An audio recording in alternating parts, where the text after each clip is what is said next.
What's going on, everybody? Happy Tuesday. Hope everybody's having a great week so far. I know I sure am. Buckle up, guys. We got a great sports talk for you as always. So first thing I want to start off with is, if I haven't told you guys already, for those of you that don't know, this is my favorite month of the year when it comes to sports, because here within the next week, I think it's by next week, yeah, we're going to have all four major sports going on at one time. It's going to be epic, because guess what? Right now, as we speak, the baseball playoffs are in the heat. We're in the heat of the baseball playoffs. We're in the middle of both college and football, NFL football season. Hockey has already started, and NBA season starts next week too. So, like I said, by this day next week, we will have all four sports on at one time. It's going to be epic. It's going to be great. For those of you that love sports as much as I do, you guys are going to be in heaven. But enough about that.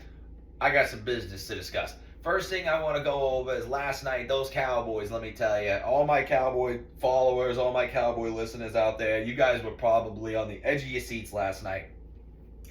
So you guys are coming off a loss against San Francisco. And not even just a loss, a shellacking.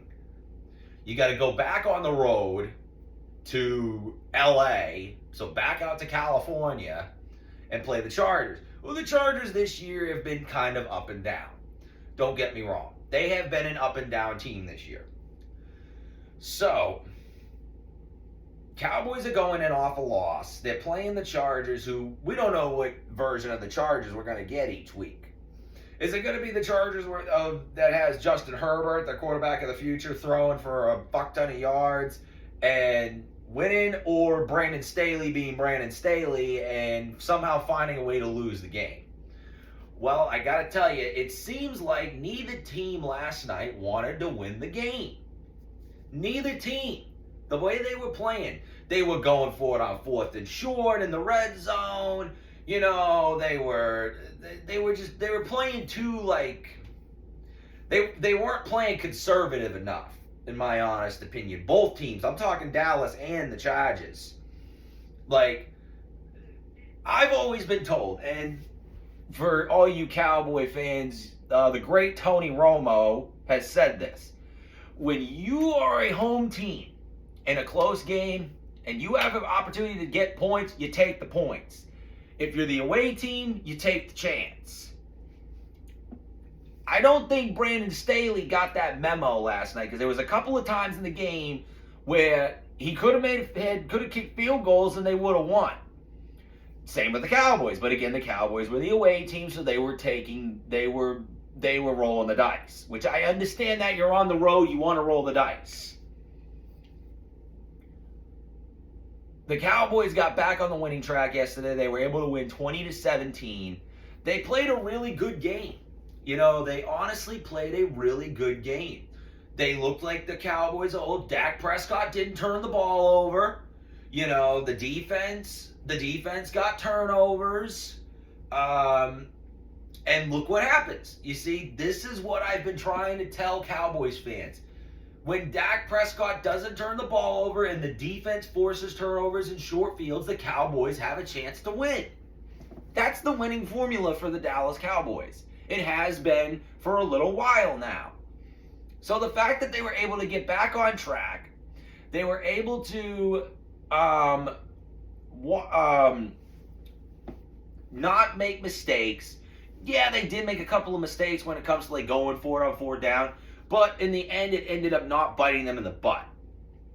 So, kudos to the Cowboys. You know, you guys looked really good. You know, you're going into the bye week. You get some of you guys healthy. I know you're not going to have T. Diggs back the rest of the year, but you can get some of your guys healthy and get ready for the stretch run, because you guys got a murderer's row coming up. You know, you got the Rams. The Rams are not no slouches right now. They're looking really good. The Rams got that offense looking good. Matthew Stafford looks like himself again. Cooper Kupp looks like himself again. They got that Puka Nacua guy, whatever the hell his name is, who's been lighting up the league so far. And their defense is their defense. So, and Coach McYay, as I call him, is a very fired up young coach. And He's going to throw some stuff at you guys, so you guys got to get ready for that. You got the Eagles coming up. The Eagles are always going to play you guys tough. You guys got a lot of tough teams coming up right in the next few weeks. You do. So get you guys healthy, and get ready. That's all I'm going to tell y'all right now. And you guys will. You guys are gonna be really good. Moving on, though, I do want to talk about the Eagles real quick. Luke Anderson, buddy, shout out to you. What happened? What happened to you, Eagles, buddy? This is supposed to be the team. This was supposed to be the year this team was supposed to be unstoppable.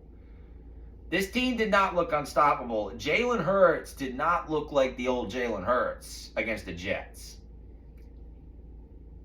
He turned the ball over too much. The defense did their job, but the offense just fell flat. I didn't understand it. Like, I was thinking you guys were going to dominate these dudes, but the Jets, I don't know what's with the Jets. I got to talk about them for a second, because every week it seems like we get a different version of the Jets. We get the Jets of the old, where they look like shit and they get beat, and then we get the Jets that play close and they end up either pulling out games or they lose close games. So I don't know what this Jets team is this year. It's kind of weird to me. But I have to say the Eagles are not scaring me as much as I thought they were this year. There's been a lot of games they've played this year where they just don't look like the same team. I don't know what it is. I don't know if it's because of the coaching changes. I don't know if it's because, they got a lot of young guys that are still developing. I don't know if it's Jalen Hurts. I just don't know. Luke, buddy, you and I are going to have to talk about this, because I need to get a clear-cut answer from you, because I don't have an answer right now when it comes to these Eagles. I think they're going to rebound, though. I think they're going to go back to their winning ways. But of course, we're in a different phase of NFL football now. In my honest opinion, guys, the days of the undefeated teams and all that is over. There's never going to be another undefeated team. At least not throughout the whole season. Free agency's a lot different now. The landscape's a lot different now. The game is faster. I just don't see it. I really don't see a team going undefeated anymore. It's just not going to happen. So, of course, I knew the Eagles this year. I even said going into the season, I knew the Eagles were probably going to lose a couple of games. So, I'm not really too surprised. But at the same time, I didn't think it was going to be to the Jets. I think they're going to be okay, though. Like I said, same with the 49ers. Even though the 49ers lost to the Browns, I think they're going to be okay. I really do. Both of those teams are still the top two teams in the NFC, in my opinion. So I think they're gonna rebound. Nick Sirianni, the head coach of the Eagles, and Kyle Shanahan, head coach of the 49ers, they're smart coaches. They're very smart coaches. I think they're going to get it figured out. I think they're going to be okay. We're just going to have to see how the rest of the season plays out. Now, piggybacking off of that when it comes to the landscape of the NFL, this leads me to my next topic when it comes to the Patriots-Raiders game. Jacob, by the way, I told you your Raiders were going to beat us. I already told you your Raiders were going to win that game. Even when Jimmy G went down and Brian Hoyer came in, I knew you guys were still going to win that game. I told you. I kept telling you all afternoon on Sunday. I said, dude, you guys are going to win. Now, the Patriots, on the other hand, is a team that's been very hard for me to talk about this year. You guys all know I'm one of the biggest Patriots fans there is. For Christ's sakes, I got Patriots ball right here. I got a little guy that's a Patriots ball right here. I wear Patriots apparel. I got a shit ton in my closet right behind my camera here of Patriots freaking jerseys of over the years. I'm one of the biggest Patriots fans that you guys have ever seen. But I'm also a loyal Patriots fan, and I'm not about to throw this team into the wind. Because even through the losses, and through the bad, and through the good times, I'm still going to stick with this team. Because I love them. Hell, I went out this year and I bought a brand new Ezekiel Elliott shirt. Because I was excited when we got Ezekiel Elliott. And I wanted a shirt of his. That's what I wanted. I get a new Patriots shirt or jersey every single season. So this year I went with a shirt. I went with Ezekiel Elliott. So, but going back to the Patriots, I got to say, this has really been tough for me because I haven't seen this team look this bad since the 90s. So since I was a little kid, when I was having to deal with the Bill Parcells, the end of the Bill Parcells era, the Pete Carroll era, and having to deal with losing all the time. You know, it's very painful to watch. And you guys all know I'm a big Bill guy. I'm a big Belichick guy. Have been for years. I praise him. But I'm really starting to see something. There's a couple of things I'm starting to see with him. One, he looks stressed. Like, and I get it, he's 70 years old. Like, he's been around a long time. He looks like he's getting tired. And the reason being is this. The man is doing everything on that team. And by everything, I mean literally everything. He's wearing so many hats, and I just don't think he can keep up with it anymore. And in this day and age in the NFL, and I've told a lot of people this, you can't do that anymore. The landscape has changed. Like, he needs help. He needs to, he's doing the front office. He's being the head coach. He's working with the defense. He's doing all that. He's doing the scouting. Like, he's doing it all. And he can't be doing that. Now, granted, I know he's too old to be doing a rebuild. I get that. But, now, do I think the Patriots need a full rebuild? Absolutely not. Absolutely not. They do not need a full rebuild. They need to fix the offense. The offense is garbage. Billy O, I know, is a great offensive coordinator. He is. Billy O'Brien is a great offensive coordinator. He's back in New England for the first time in a long time. He's trying to get things under control. Also, I think with Bill being in the front office, I think it's really starting to affect him. I've always said Bill is not a good general manager. He needs a guy that can go in there and do that job for him. Or at least be that secondary guy that can be like, hey, why don't we try to go after this guy? Maybe this guy can help our team. He doesn't have that. He doesn't have a Nick Caserio. He doesn't have a Thomas Dimitroff, a Scott Pioli. He doesn't have an Ernie Adams. He doesn't have those guys. Like, sitting down with him and saying, like, hey, this is who I think would be a good fit for our team. This is who I think we need to try and go after. When it comes to drafting and when it comes to free agency. Bill needs that guy. He needs him. I knew when Nick Caserio left a couple of years ago, I said, this is it. I said, this is going to suck. Because Nick Caserio is doing a hell of a job with the Texans right now. He has turned that team around. Big time turned that team around. Because they're fired up now. They're winning games. They're looking like a team. I think it's time Robert Kraft, the owner of the Patriots, needs to sit Bill down. Not this year. Not right now. Let him finish out the season. All right? Let's get through the rest of the season first. Then he needs to sit him down and say, look, Bill, talk to me. Let me help you. I want to get you some help. Tell me what you need. Do you need another GM? Do you need somebody to be the quarterback's coach? Do you need somebody to help out with the offense? Do you need somebody to maybe be a consultant for the defense? What do you need? And I think that's what Bill needs to, or that's what Kraft needs to say to him. I don't want to see Belichick fired. I don't. If that happens, I'm probably gonna cry because he's the guy. He's the man. But I think he needs to take a step back and be like, look, I can't do all that. I can't wear all these hats. I can't have my hand in all these cookie jars anymore.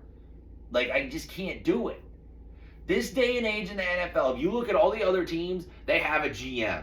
They have an OC, a DC. They have a QB coach. They don't have guys working multiple positions. They don't have that. They haven't had that. New England is one of the only teams that still do that. And it's starting to affect them. I talked to my cousin John Murphy. By the way, shout out to you, buddy. And he gave me this insight. We need to gut the quarterback position. Get Mac the fuck out of there. He needs to go. I don't know. I wouldn't do it right now. Again, wait till the end of the season. Get rid of him. Get a QB in the draft. Get a young guy. Somebody that has a little bit more promise and a little bit more knowledge of like the way the offense is run these days. You know, still stick with Billy O'Brien. I don't say get rid of Billy O'Brien. I think he still needs to be the OC because he's a good offensive coordinator. Maybe give a little bit more responsibility to Jerod Mayo. Have him be the assistant head coach, not Joe Judge. Joe Judge needs to just stick to special teams because that's what Joe Judge is good at. That's all he's good at. And get a GM. Get a young GM. Not have Bill be the GM anymore. And I think Robert Kraft is going to have to make those tough decisions this year. And I think Belichick is going to have to like sit down and realize like, oh shit, you know, I can't do all this anymore. He's even starting to admit like, I don't know how to fix these slow starts. He came out and said that after the Raiders game. He's like, I really don't have an answer to how we can fix us starting off so slow. We're just going to have to keep working on it. We're going to have to find something. But right now, I don't have an answer. I never, ever, in all the years, in the 20 plus years that he's been head coach, I've never heard him say that. Never. The fact that he's saying that now, I think he's really starting to realize like, hey, I think something needs to change. We need to figure this out quick. I don't know what to do. I don't know what to say. I think Belichick does not need to be fired. I don't think he needs to call it because he loves it. He loves that. He loves what he does. But we need to get guys in there that are going to actually help this team. That O-line needs to go. The receiving position, almost the whole offense needs to be gutted, like, and just redone. The cap space is going to be all right this offseason, so Belichick can go get guys. He needs a number one. If he gets a number one receiver, that is, get some offensive linemen that are actually like a little bit more seasoned, you know, and get rid of Trent Brown. My God, get that lazy ass out of there. My God, he needs to go. He is terrible. He needs to go. I see why the Raiders got sick of him now. Get his ass out of there. Because I'm tired of him. We'll see, though. This is a story and a development that I'm going to keep my sharp eyes on. Because, again, I just don't know what needs to be done. I think what I'm suggesting, though, I think needs to happen. I think Robert Kraft, like I said, needs to just have a long talk at the end of the season. Him and Bill just need to sit down and figure it out together. Because I know Kraft. He don't like losing. He hates that they're losing. It's making him mad. He ain't going to say it, but I can see it in his eyes. He is not happy. And you already got the fair weather Patriot fans calling for Bill's head. You got the radio guys up there saying, oh, we need to get rid of Bill. We need to just start over. Like, no. Pump the brakes a little bit here. And let's just get some younger guys. Get some younger front office guys. Maybe a younger offensive-minded coach to help out Billy O'Brien. People that are outside of the Belichick family. Like, that's what I think needs to happen. You know, I mean, it's just gonna be growing pains. And for all you Patriots fans out there, be patient, stick with it. It's gonna get better. It's just gonna take time. You know, there's gonna be growing pains. It's just that's the way it goes. Like, but it's going to be okay. I promise, guys, it's going to be okay. It's going to be fine. Also, I did see sticking with football talk. Yeah, Colorado this past week got destroyed against Stanford. Deion Sanders was not happy. They blew a 29-point lead and lost in double overtime by 3 points. That's pretty bad, especially when Stanford's not really that good. Like, I don't know what happened. Like, the thing is with that team is they're caught up in the hype, and I think they just need to settle down and just play football. Just play the game of football. Get back to the basics. Stop this flashing of the wristwatches, the swag, the fucking celebrities showing up to the game and doing all this crap. Like, just get back to football. Get back to winning football games. That's it. Also, some baseball news, guys. We're getting to the heat of the playoffs right now. Rangers are up 2-0 right now in the ALCS. They've won the last 2 games against the Astros. Got all Texas ALCS.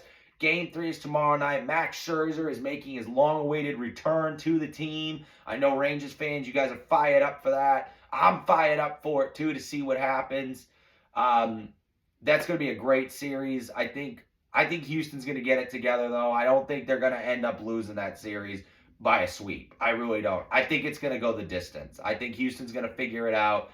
Game 1 they couldn't hit. Framber Valdez did not look like the usual Framber Valdez in Game 2, so that kind of hurt them. Maybe they can get it together for Game 3 with Christian Javier on the mound, which he's a pretty good pitcher in the playoffs. He's thrown a no-hitter. Well, combined no-hitter, but he did it last year in the World Series, so he's a good pitcher. The Houston Astros has got to buckle down, and they're going to be okay. I know the Diamondbacks play tonight. They're playing Game 2. They lost yesterday to the Phillies 5-3. Maybe they can get it together for Game 2. I know they got their ace on the mound, they did have they had 2 aces. Merrill Kelly and Zach Gallen. Gallen didn't look really good yesterday, but they got Kelly on the mound tonight. So maybe they might get a little bit of spark from him and be able to shut the Phillies down, because for you guys that don't know, I do not want to see the Philadelphia Phillies in the World Series again. I don't. I can't stand the Philadelphia Phillies.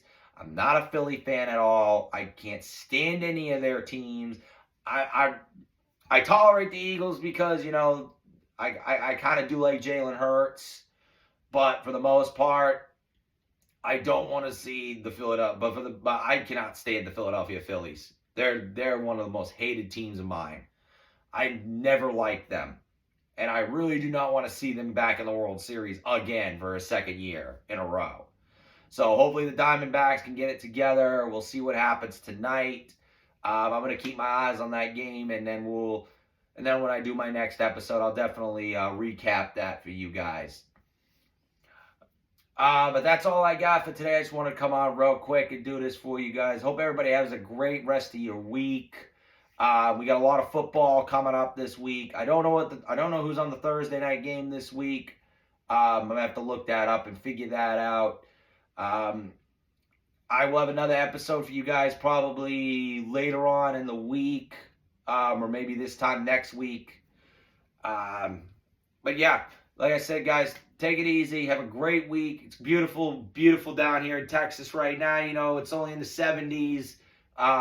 It's sunny. It's cool. It's kind of nice, actually. So all my Texas listeners, get outside, enjoy this weather, because it's beautiful, beautiful, beautiful weather outside, guys.